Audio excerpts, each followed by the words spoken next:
Kembali di Kompas Siang, Saudara. Mantan Koordinator Komisi untuk Orang Hilang dan Korban Tindak Kekerasan Fathia Mulyadianti diperiksa sebagai terdakwa dalam sidang kasus pencemaran nama baik Luhut Binsar Panjaitan.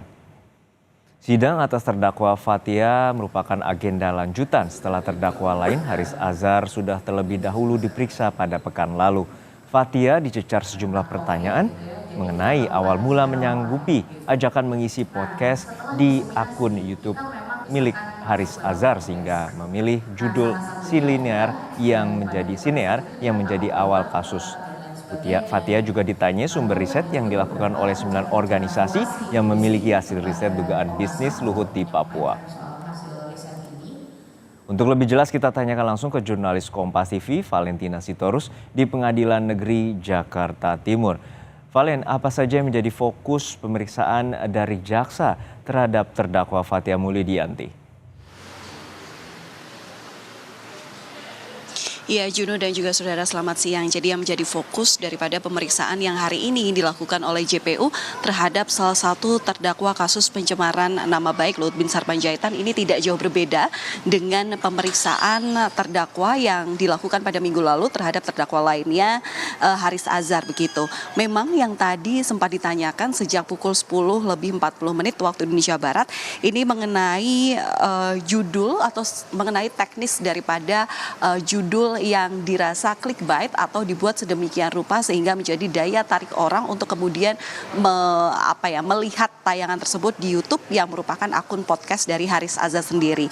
Yang jadi pertanyaan ini sebelumnya perlu diketahui dulu Juno dan juga saudara bahwa JPU ini kan menilai pernyataan Haris dan Fathia dalam sebuah video yang diunggah dalam akun podcast ini telah mencemarkan nama baik Luhut lantaran judulnya yang dirasa tidak sesuai dengan hasil penelitian yang sebelumnya dilakukan oleh 9 organisasi masyarakat sipil yang satu di antaranya adalah merupakan organisasi masyarakat yang dianggotakan oleh si Fathia begitu.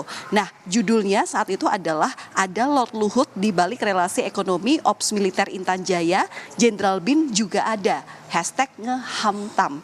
Nah, ini berbeda dengan hasil penelitian yang sebelumnya memang ini menjadi dasar dari topik pembicaraan dalam podcast ini yang judulnya adalah Ekonomi Politik Penempatan Militer di Papua, kasus Intan Jaya yang menunjukkan ada keterlibatan Luhut di sana. Sehingga tadi yang ditanyakan oleh jaksa penuntut umum ini tidak jauh mengenai diksi-diksi yang digunakan dalam penulisan judul ataupun juga kalimat-kalimat ataupun kata yang disampaikan saat podcast ini berjalan.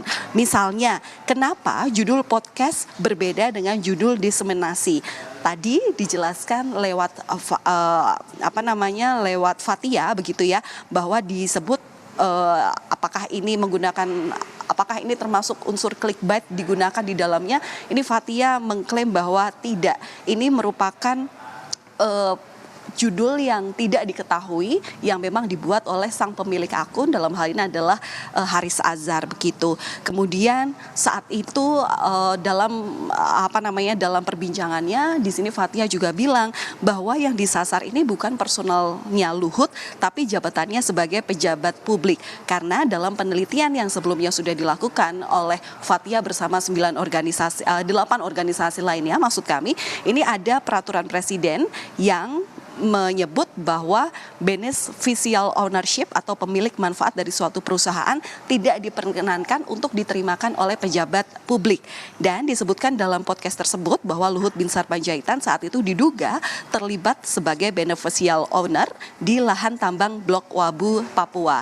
Nah, kemudian juga ada diksi yang sama juga ditanyakan oleh JPU terhadap Haris Azhar minggu lalu. Ini adalah penggunaan kata Lord. Apakah Lord itu merupakan hasil dari kata yang juga hasil dari riset yang sudah mereka lakukan? Ternyata memang kata Lord itu diperoleh dari sebutan-sebutan yang memang sebelumnya sempat viral juga ataupun sudah jadi omongan publik begitu ya di sejumlah media massa ataupun juga di lini-lini dalam media massa lainnya. Kemudian juga disampaikan kata bermain dalam diksi bisnis tambang di Intan Jaya Papua ini artinya apa? Menurut Fathia ini adalah sebuah bentuk parafrase hasil riset atas kepemilikan saham Luhut Binsar Panjaitan di dalam konsesi pertambangan di Intan Jaya. Nah, ini disebutkan bahwa PT Tobakom Del Mandiri ini merupakan anak dari PT Toba Sejahtera Group. Di situ dugaannya ada permainan Luhut dalam saham itu.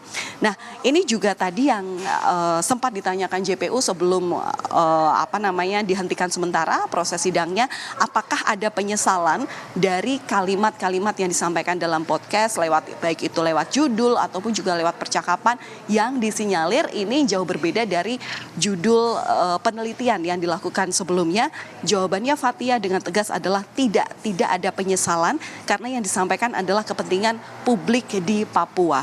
Nah, adakah pergeseran antara dari hasil penelitian ataupun juga dengan obrolan yang disampaikan dalam podcast itu? Fathia menyebut bahwa tidak ada pergeseran saat ini karena penelitian seharusnya yang bisa dikembangkan saat ini terhenti lantaran kasus ini menyeruak dan kemudian sampai saat ini terus berlanjut. Nah, Jaksa penuntut umum juga sempat menanyakan kenapa dalam podcast ini hanya Luhut saja yang disebutkan begitu kan. Nah, Fathia ini mengatakan sempat bilang bahwa saat itu Luhut ini disinyalir merupakan pejabat publik dan memang klaimnya ini tidak bermaksud untuk menjatuhkan tokoh-tokoh tertentu termasuk juga Luhut di situ. Pejabat lainnya, purnawirawan lain ini juga disebutkan dalam riset. Nah, jadi memang waktu itu klaim dari Fathia memang menyebutkan bahwa obrolan-obrolan ini menyangkut bahwa ada kesalahan yang dilakukan oleh pejabat publik yang memang harus diketahui masyarakat Indonesia. Dan penggunaan podcast daripada Haris Azhar ini memang disinyalir bahwa Haris Azhar ini memiliki kolom YouTube begitu ya, yang memang membahas untuk mengenai HAM. Sehingga kalau topiknya ini disiarkan dengan hasil penelitiannya ini disampaikan, ini sesuai dengan pokok-pokok yang memang menjadi alasan Haris Azhar dalam membuat konten dalam akun YouTube-nya. Sampai sekarang ini memang pemeriksaan hari ini fokus pada Fathia saja karena memang pemeriksaan terhadap terdakwa lain sudah dilakukan sebelumnya.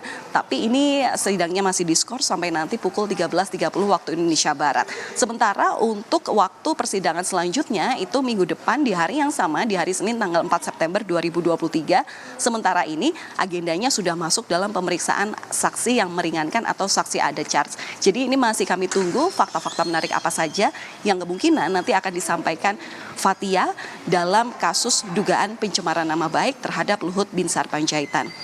Juno. Terima kasih atas laporan lengkap Anda, jurnalis Kompas TV, Valentina Sitorus dari Pengadilan Negeri Jakarta Timur.